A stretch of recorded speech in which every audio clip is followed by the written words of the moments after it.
मनोरमा, मैं जानता हूँ कि तुम ये कहोगी कि ये कुछ ही दिन का रिश्ता होगा, ये देश की आज़ादी के लिए एक महान मुहिम है, मैं ये भी जानता हूँ।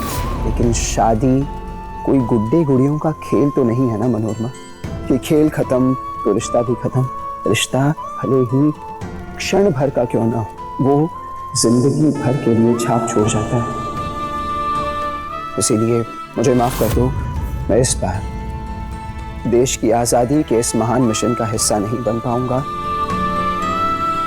तुम्हारी मदद नहीं कर पाऊंगा। कोई बात नहीं अनिरुद्ध, मैं तुम्हारे निर्णय का सम्मान करती हूँ और समझ सकती हूँ कि जैसे मेरे लिए मेरे देश से बढ़कर और कुछ भी नहीं, ठीक उसी तरह तुम्हारे लिए बौंदिता की जिम्मेदारी से बढ़कर और कुछ नहीं और होना भी नहीं चाहिए। बस अब मुझे कोई और तरकीब सोचनी होगी अपना मकसद पूरा करने के लिए, और उसके लिए मैं कुछ भी कर सकती हूँ, क्योंकि देश से बढ़कर और कुछ नहीं, मैं खुद भी नहीं। खैर, चलती हूँ। इनकलाब जिंदाबाद।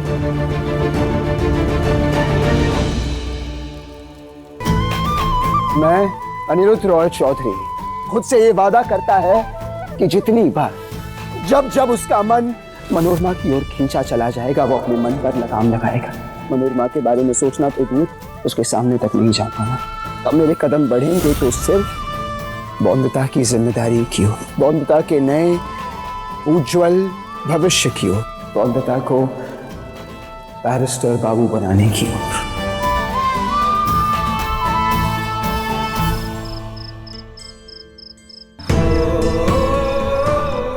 आज बेकार ही बौंदिता पे इतना गुस्सा किया मैंने।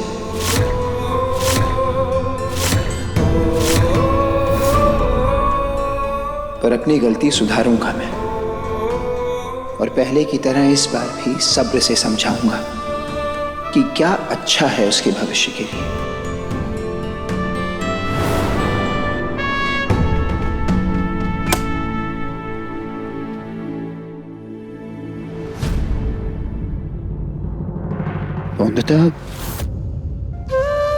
बौंदिता, मैं आप कुछ खा कर नहीं गए थे पति बाबू? तो आपको भूख लगी होगी ना, तो मैं आपके लिए खाना ला देती हूँ। आप यहाँ पे बैठिए।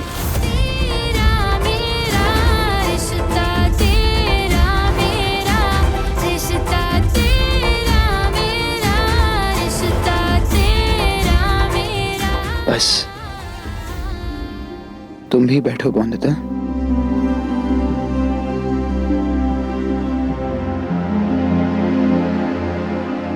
देखो बौंदिता, आज जो भी कुछ हुआ उसके लिए मैं माफी मांगना चाहता हूँ तुमसे। मेरा इरादा तुम्हारा दिल दुखाने का बिल्कुल नहीं था। इतना तो मैं जानती हूँ आपको पति बाबू कि आप कभी मेरा दिल नहीं दुखा सकते। विश्वास कीजिए, बिल्कुल दुखी नहीं हूँ मैं। देखिए, आपके वापस आने से कितनी बड़ी मुस्कान है मेरे चेहरे पर। बौंदिता, तुम अंदाजा भी नहीं लगा सकती कि कितना बेहतर महसूस कर रहा हूं मैं। अब जाकर चैन की सांस आई है मुझे। देखो बौंदिता, भले ही हमारा रिश्ता अलग है, हमारी शादी अलग परिस्थितियों में हुई, लेकिन तुम्हारे साथ इतना समय बिताने के बाद तुम्हारे प्रति लगाव बढ़ा ही है, एक शिष्य वाला लगाव।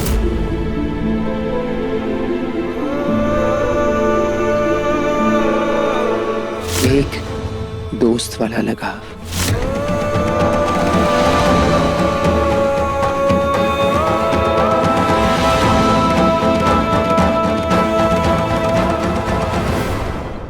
सिर्फ दोस्त नहीं, सबसे अच्छा वाला दोस्त है ना पति बाबू? हाँ बौंदिता, तो अब एक दोस्त और एक गुरु होने के नाते कुछ कहूंगा तुमसे। मेरी बातों को समझना।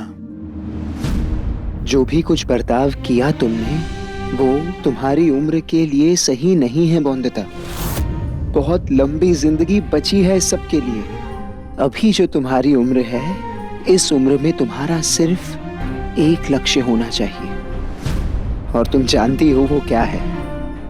जानती हो ना? मैं बनूंगी बैरिस्टर बाबू।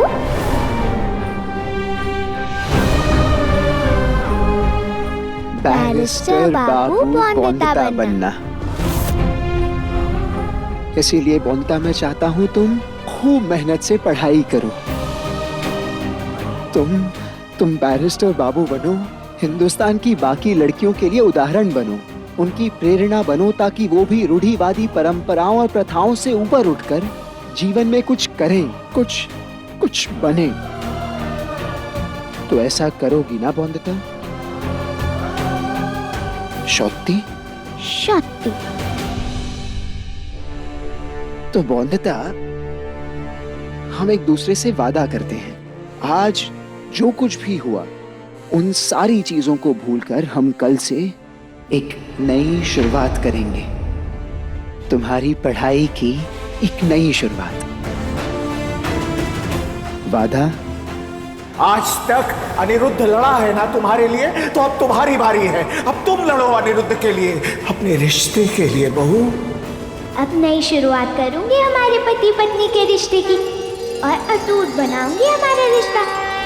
पक्का वादा रहा। मैं नई शुरुआत का वादा करती हूँ पति बाबू। शुक्रिया बोंदता। बोंदता, अब बहुत रात हो गई है, तुम्हें भी सोना चाहिए ना। कल सुबह जल्दी उठना है विद्यालय जाने के लिए, है ना? जाओ, सो जाओ। बोंदता, तुमने भी तो खाना नहीं खाया होगा ना?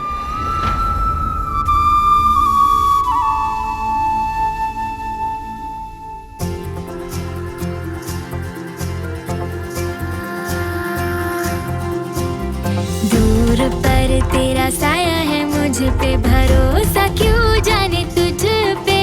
मैं धूल हूँ आसमां बोंदता, हो जैसे हम दो किनारे। अब ये तुम्हें खाना होगा। बेटी से विलायती बाबू है तू, आयु मिल ही जाएंगे जैसे सांझ सवेरा।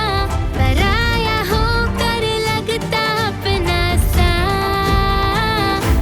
रिश्ता तेरा मेरा, रिश्ता तेरा मेरा, रिश्ता तेरा मेरा, रिश्ता तेरा मेरा।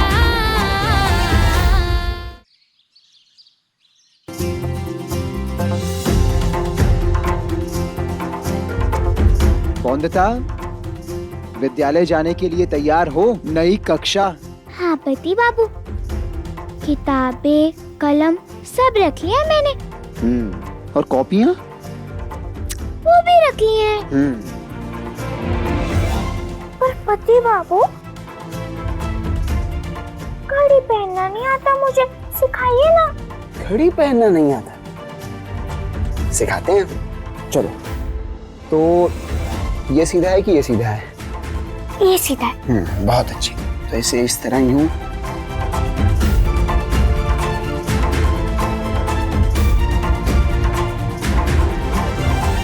बोंदता, ये अखबार लाया हूं तुम्हारे लिए। अब रोज अखबार पढ़ने की आदत डाल लो, समझी? देश दुनिया की जानकारी मिलती है, बहुत कुछ पता चलता है अखबार से। जैसे इसमें देख लो, यहाँ पर देखो, नेहरू जी ने कल के कांग्रेस अधिवेशन में क्या कहा वो लिखा है।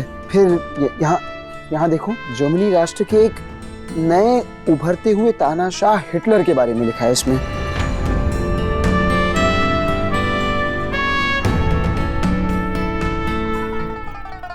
सौभाग्यवती भव सिंधु, इससे जो पत्नी अपनी मांग में सजाए, अपना रिश्ता अटूट बनाए।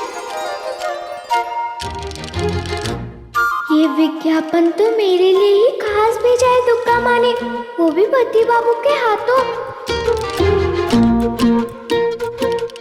एक अखबार पढ़ने से कितने सारे फायदे मिलते हैं। हाँ पति बाबू, बहुत फायदे हैं इस अखबार के। दीजिए। संभाल के फट ना जाए। आप नहीं बताते, पता ही नहीं चलता इसके बारे में। हाँ बोंदता, तो अब इसे रखो और इसे रोज पढ़ना। इसे नहीं, रोज नए नए अखबार आते हैं, तो जो जिस दिन का अखबार होगा उसे पूरा पढ़ना, बहुत सारी जानकारी मिलेगी। तो मैं चलता हूँ।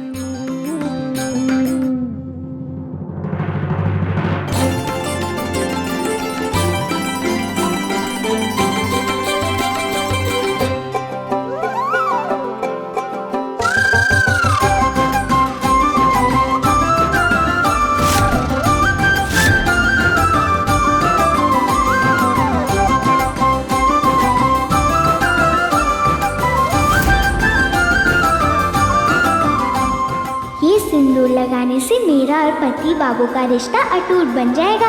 फिर जैसे मैंने वादा किया है, नई शुरुआत करूंगी मैं। एक अच्छी पत्नी और एक अच्छी बैरिस्टर बाबू दोनों बनूंगी। 13 रुपए 75 पैसे प्रभात बोस। काका ससुर जी, क्या आप थोड़े से पैसे दे सकते हैं? जरूर दे सकते हैं, पर क्यों चाहिए बहू रानी को? मुझे वो चमत्कारी सिंदूर खरीदना है, जिसे मांग में सजाने से बहुत बहुत बहुत अटूट हो जाता है पति पत्नी का रिश्ता। अरे हाँ, अरे क्यों नहीं बहू। अरे एक जेब में क्या, दोनों जेबों में हाथ डालकर देंगे पैसे। ये लो, सारे रख लो। अरे एक दो डिबिया नहीं, पूरी की पूरी दुकान खरीद लेना चमत्कारी सिंदूर की। बिल्कुल सही जा रही हो बहू। अरे आखिर एक पत्नी का धर्म होता है कि वो पति पत्नी के रिश्ते को मजबूत बनाए। और हाँ सुनो, वो चमत्कारी सिंदूर खरीद कर ही कुछ नहीं होगा, सिर्फ उसे अपने पति के हाथों से अपनी मांग में लगवाना भी पड़ेगा तुम्हें बहू।